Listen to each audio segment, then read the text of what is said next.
More ancient history jewelry stories. Today's story is one of those situations that I dream about.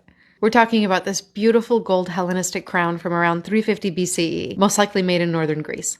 Alright, it's rare that I have an update in the middle of a video that I haven't even published yet, but before we continue with this, I did want to make a note that after going digging for some more photos, I found an article by somebody who runs a wonderful website called Rogue Classicism, calling into question not only the story of the acquisition of this piece, but the authenticity of the piece itself.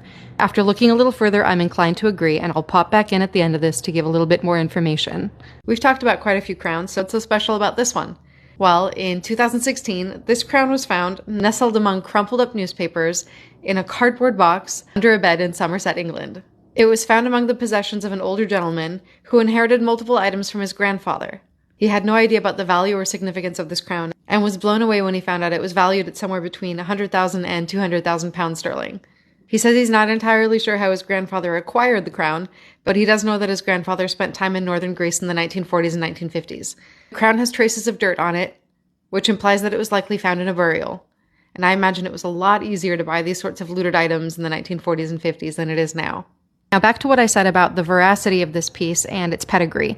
The auction house that sold this piece has different information than what was originally published about how it was found.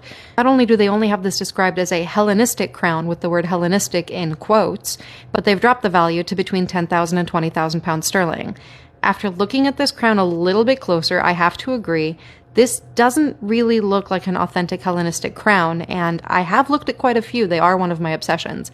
The little eyelets in the back where something would have been threaded through to hold the crown in place don't look quite right, and there is an air of archaeological revival period with this piece. It calls to mind some of the Greek and Roman style reproductions that were being made during the Victorian era. I'm happy to share the link to this wonderful article, so just leave me a comment and I will DM it to you. For now, we're going to call this one probably not real, but it is a fun story.